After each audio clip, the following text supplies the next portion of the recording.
혹시 역사책에는 기록되지 않은, 하지만 있었을 법한 그런 이야기 상상해 보신 적 있나요? 오늘은 칼이 아니라 빛으로 나라의 미래를 설계하려 했던 한 인물의 이야기, 그 거대한 상상 속으로 한번 들어가 보려고 합니다. 자, 시간의 장막을 걷고 한 왕국이 막 태어나던 그 순간, 어쩌면 있었을지 모를 아주 중대한 비밀의 순간으로 함께 떠나보시죠. 때는 기원전 37년 고구려가 막 세워진 첫 해의 겨울밤입니다. 북방의 칼바람은 정말 매서웠고 갓 세운 성벽 틈으로 맹렬하게 파고들었죠.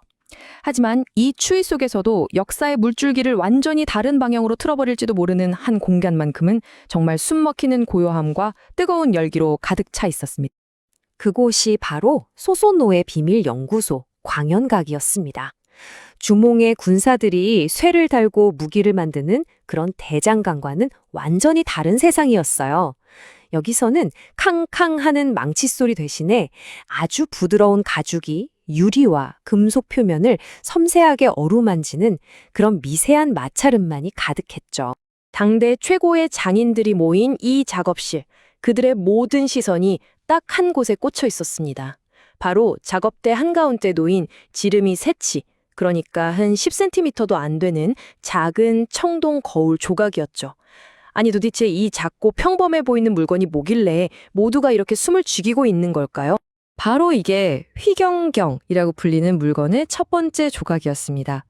이름부터 심상치 않죠. 이건 그냥 얼굴 비추는 거울이 아니었어요.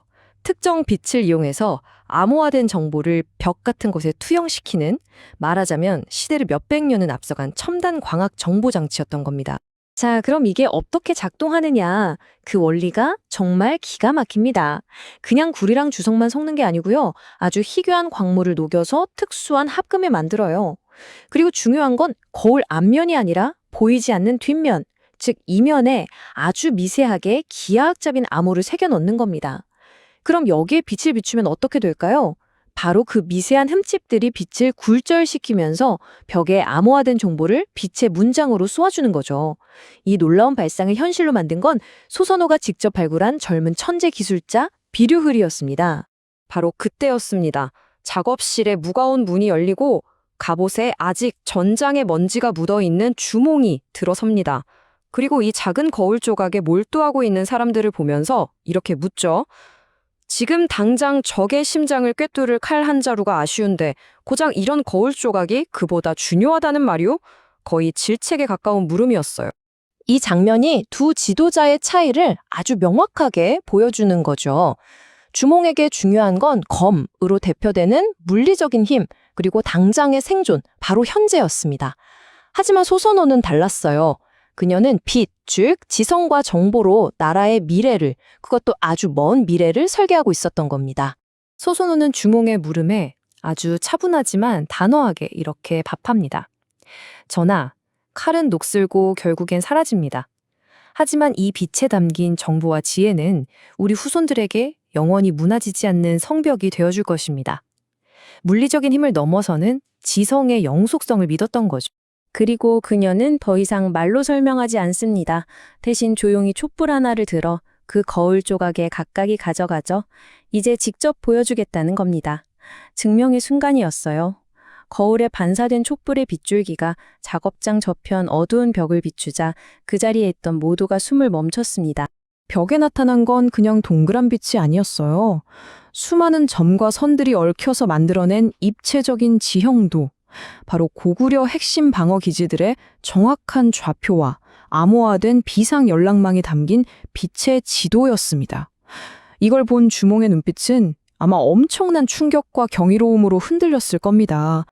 자, 이제 이야기는 광연각 더 깊숙한 지하 밀실로 이어집니다. 소선호는 이 위대한 발명품, 휘경경의 첫 번째 조각을 옹관회라고 불리는 곳에 봉인하기로 결정합니다. 이건 단순히 물건을 숨기는 게 아니었어요. 미래를 향한 아주 장엄하고 성스러운 의식이었죠. 그 봉인 과정은 정말 상상 이상으로 치밀했습니다. 먼저 특수 제작한 검은 항아리 안에 불순물을 제거한 숯과 아주 건조한 모래를 깔아서 습기를 막고요. 그 위에 휘경경 조각을 조심스럽게 올린 다음 뜨겁게 녹인 밀랍을 부어서 공기를 완벽하게 차단해 버립니다. 천년의 세월을 견뎌내기 위한 정말 철저한 조치였죠. 소소노는 이 모든 과정을 지켜보면서 비류혈에게 받아 적게 합니다. 이것은 고구려의 뇌가 될 것이다. 그리고 힘이 지배하는 시대가 끝나고 이성이 존중받는 시대가 왔을 때 그때 비로소 열려야 한다. 단순히 기술을 보존하는 걸 넘어서 미래 시대에 대한 깊은 철학적인 비전까지 함께 봉인한 겁니다. 자, 그런 게 정말 소름 돋는 건 이겁니다. 그녀의 비전이 그냥 막연한 게 아니었다는 거예요. 그녀가 남긴 기록에는 1000년쯤 뒤에 이 땅에 새로운 나라를 세울 왕건이라는 인물이 나타나 이 빛을 찾아야 한다는 거의 예언에 가까운 내용이 담겨 있었습니다. 이건 뭐죠? 타임캡슐이 아니라 정확한 수신자를 지정해서 1000년의 시간을 뛰어넘어 보내는 메시지였던 셈입니다. 쿵! 마침내 육중한 뚜껑이 닫힙니다. 하지만 이 소리는 무언가의 끝을 알리는 소리가 아니었어요. 오히려 1000년이라는 기나긴 시간을 향해 발사되는 장엄한 시동음과도 같았습니다. 그리고 소소노는 선언하죠. 이제부터 고구려의 시간은 두 갈래로 흐를 것이다. 하나는 지상에서 피를 흘리며 영토를 넓히는 눈에 보이는 검의 시간. 그리고 다른 하나는 이 지하에서 조용히 미래를 기다리는 보이지 않는 지성의 시간입니다. 지상의 역사가 무너지고 정복당할 수는 있어도 이 지하의 시간만큼은 지식이 살아있는 한 결코 파괴되지 않을 거라는 정말 담대한 선언이었죠. 그렇게 고구려의 첫 겨울밤, 태초의 빛 조각은 깊고 어두운 흙 속에서 1000년을 향한 침묵의 항해를 시작했습니다. 과연 1000년이라는 시간이 흐른 뒤 소소노가 보낸 이 위대한 지성의 메시지는 그녀가 의도했던 수신자에게 무사히 도착했을까요? 그리고 그 빛의 암호는 과연 해독되었을까요? 어쩌면 역사는 아직 우리에게 모든 답을 들려주지 않았는지도 모릅니다.